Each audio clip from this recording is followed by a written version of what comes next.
It's one of my favorite Buddhist texts. So for those of you who are not familiar with it, it's a very old text, one of the earliest to have been written down. It's been translated from its original Pali many, many times over the years. So for the purposes of this series, we're going to be using the translation which was written by our founder, Sangha. So this is the translation that we're going to be basing this series of talks on. There are other translations. I have another translation downstairs, and I just sometimes find it interesting actually to read both of them. Sometimes certain sections seem to be easier to kind of grasp than in one translation than in others. So the Dhammapada itself, it contains a lot of sort of very pithy, basic instructions from the Buddha.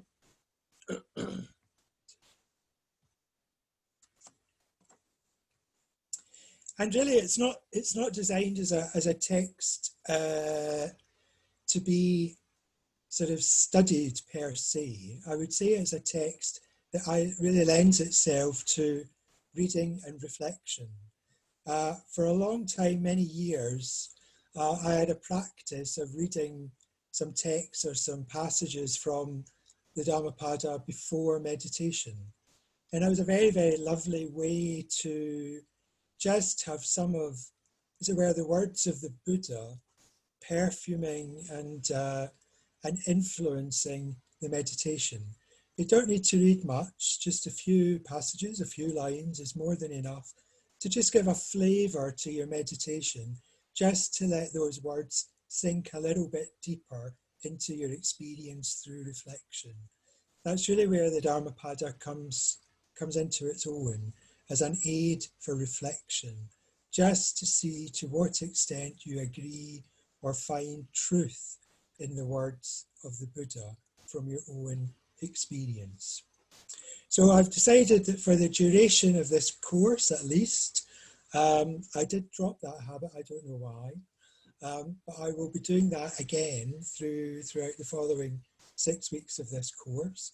So if you have copies of the Dhammapada, I would encourage you during this course to do just that, to take it every morning and just read a few lines and just let those lines perfume your meditation or your periods of reflection. It would be a good thing to do in addition to coming along and hearing the talks over the next few weeks. So many teachings are covered in the Dhammapada. It's a classic of world literature, and it's something that all Buddhist schools will agree on. The teachings within it probably are fairly unifying in the different Buddhist schools. So, with further ado, we shall read the first 2 verses, or I shall read them to you. So the first 2 verses of the Dhammapada are, in fact, are probably quite central to everything else that follows, and are certainly very central to Buddhist practice and the aims of a Buddhist life. So they are: experiences are preceded by mind, led by mind, and produced by mind. If one speaks or acts with an impure mind, suffering follows, even as the cartwheel follows the hoof of the ox drawing the cart. Experiences are preceded by mind, led by mind, and produced by mind. If one speaks or acts with a pure mind, happiness follows like a shadow that never departs. So as you can see, the passages in the Dhammapada are pretty pithy, and they get straight to the heart of things. They get straight to the point of practice. So basically what those 2 short verses are showing or pointing at is that the key to our happiness, the key to our psychological, our moral, our spiritual well-being is in our own minds. Our suffering is equally in our own minds. So our happiness and our suffering result from what we do with our minds. The invitation in these two short verses is to wake up to the centrality of mind in creating our lived experience. So the centrality of our minds creating our lived experience. And in a way, we could think, well, actually, how could it be otherwise? What exactly is our experience? So our experience, in a kind of nutshell, as it were, is the sum total of our five senses being interpreted by our brains. Our brains are locked up in the centre of the tops of our skulls. They have no access to the outside world, but it's extremely well connected to the outside world. So you're all listening to me talking this evening, which is sound waves being interpreted by the brain through your auditory nerves. I'm speaking in English, you all speak in English, so that makes some sense to you. If I spoke Pali, to many of you it would just sound like a noise. But it makes sense because it's interpreted by the brain. The light from your screens is being interpreted by your optic nerve, and that's being turned into pictures, so you can see me on this screen, and you can see many other members of the Sangha on this screen. All of these are things coming from outside, being interpreted by within. Likewise, your taste, touch, and the other one I always forget. These are things being interpreted by your brain, but are coming from outside of the brain. And of course, from a Buddhist perspective, the brain, together with the heart, form, as it were, one organ, known to Buddhists as chitta. So I like to think that whilst the brain might be the centre of interpretation, kind of nerve impulses, interpreting the outside world for us, the heart aspect of mind, in a way, if you like, broadening brain to mind, brings in things like our self-awareness. We're aware of being aware.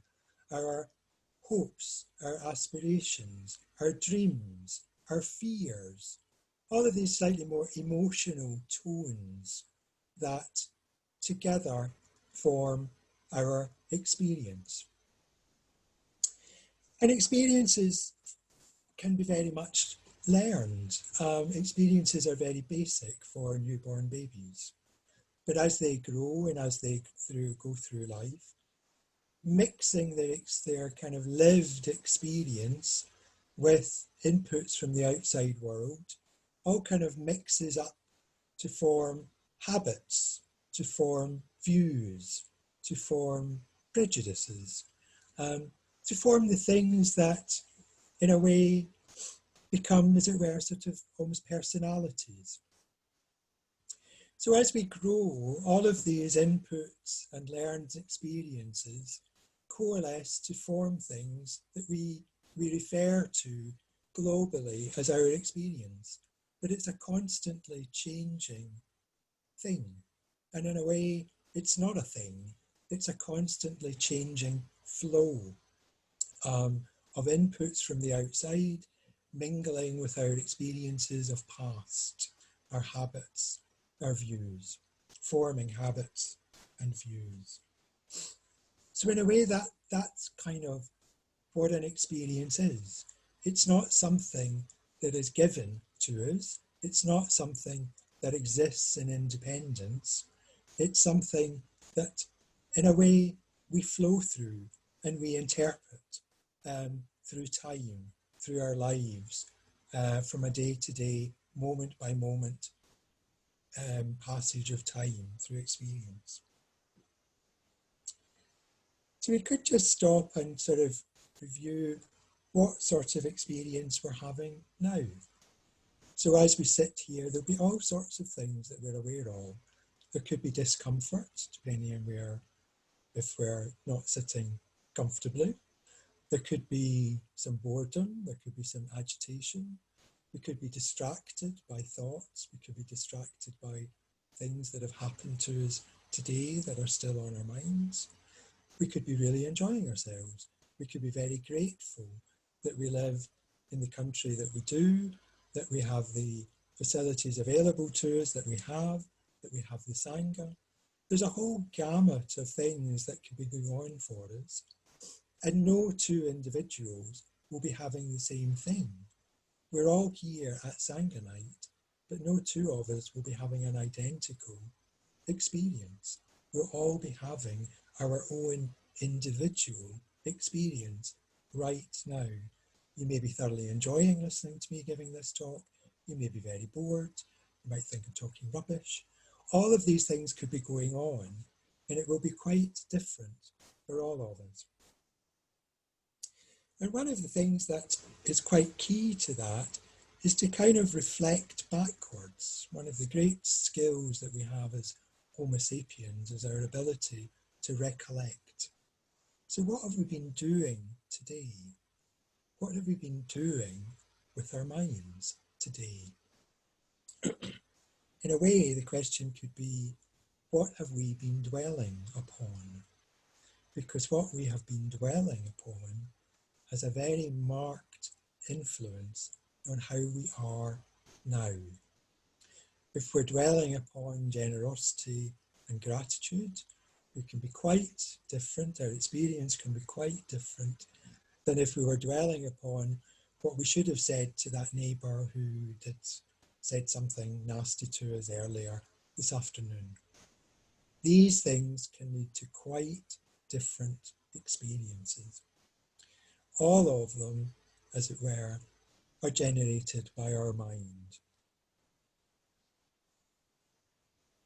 So this sense of responsibility that this gives us for our control over our psychological well-being, over our happiness, over our suffering, it can be quite challenging. It can be quite challenging to feel that the responsibility ultimately lies with us. It's much easier, and many of us do, myself included, find it much easier to feel that our experience is the fault of somebody else, of others, or was the responsibility of others to treat us in certain ways that we felt we ought to have been treated. That's not what the Buddha is inviting us to wake up to. The Buddha is inviting us to wake up to the centrality of our own minds and to take responsibility for our creating our experience moment by moment.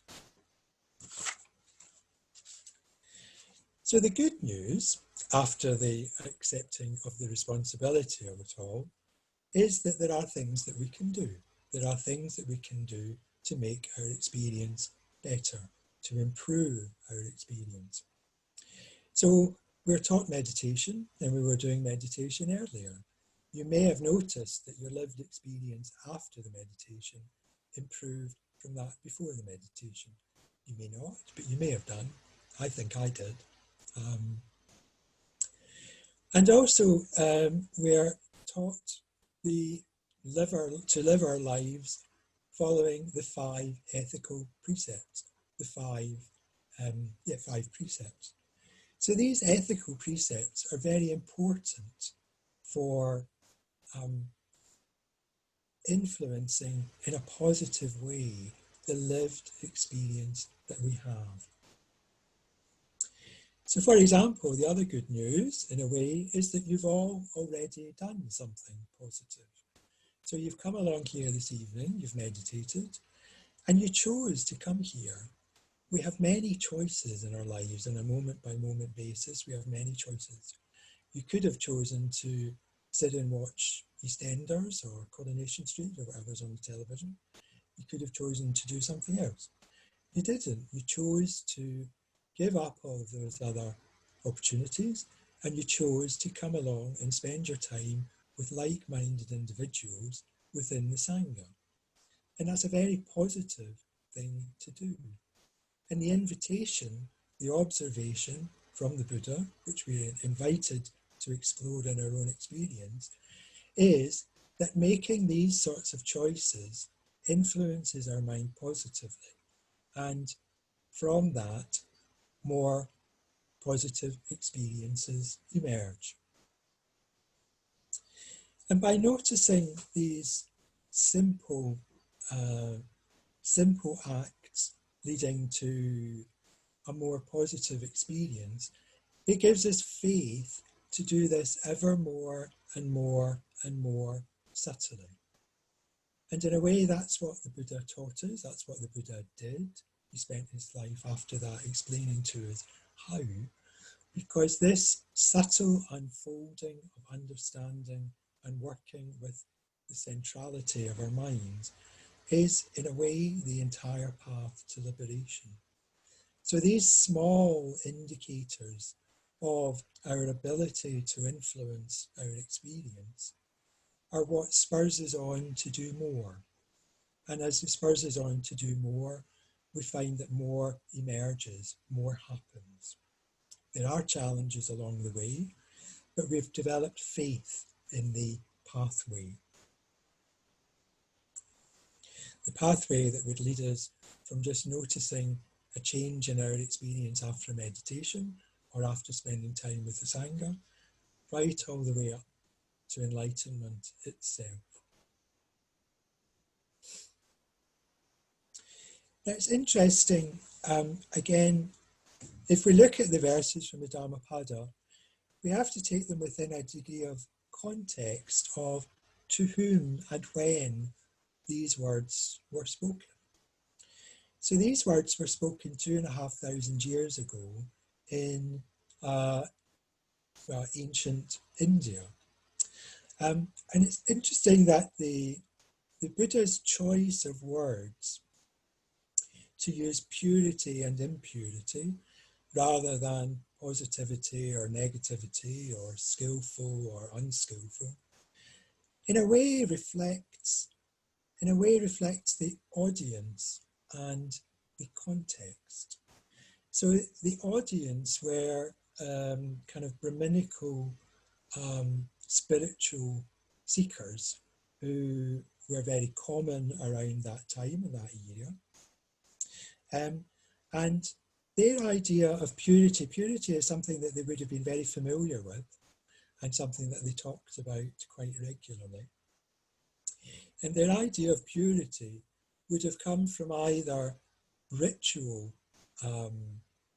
habits and processes of washing or anointing themselves, or of a sort of degree of social purity, as Sadharaja explained to us a few weeks ago, giving us a talk about Dr. Ambedkar, outlining the caste system in India. There was a degree of social purity in people keeping themselves separate from other people within their society. So by using the words purity and impurity, but not referring in any way to any ritual or social practice, the Buddha was in a way undermining what would have been a very prevalent view of his audience of what purity arose, or how purity arose. So what he was saying was that actually rituals and social exclusion, whatever, were not the ways to purity. The ways to purity were to look after our minds. And that actually our own happiness and our avoidance of suffering had nothing to do with these practices of ritual or social purity.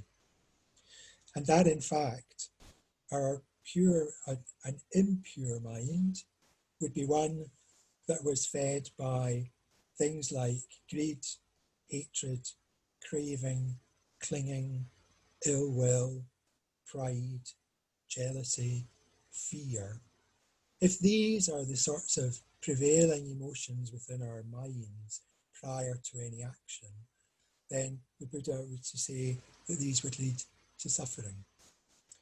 A pure mind, however, from the Buddha's perspective, would be a mind infused with contentment, generosity, compassion, love, wisdom, clarity, or gratitude. These are the sorts of qualities that we want to develop in our minds, and from the development of these qualities in our mind and having those qualities in our minds, subsequent actions should lead to happiness, just as the cart follows the wheel of the ox drawing it. So in the last few minutes, I'll just reread these passages again for you, and then I'll give you a couple of questions to take into your groups for kind of reflection or study. So just to go through the verses again. Experiences are preceded by mind, led by mind, and produced by mind. If one speaks or acts with an impure mind, suffering follows, even as the cartwheel follows the hoof of the ox drawing the cart. Experiences are preceded by mind, led by mind, and produced by mind. If one speaks or acts with a pure mind, happiness follows like a shadow that never departs.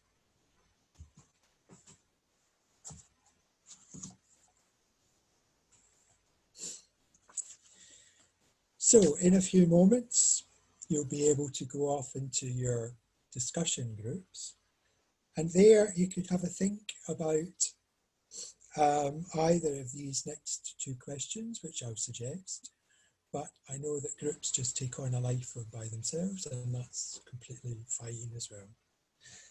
So question one would be, to what extent do you attribute your own happiness or your unhappiness to external factors?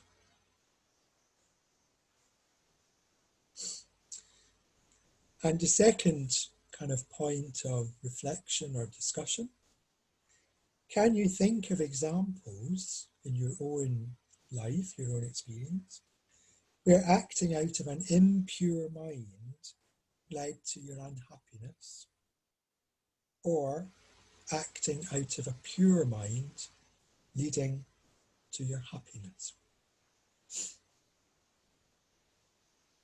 So at that, I'll leave it there, and hope that you enjoy your various different study groups.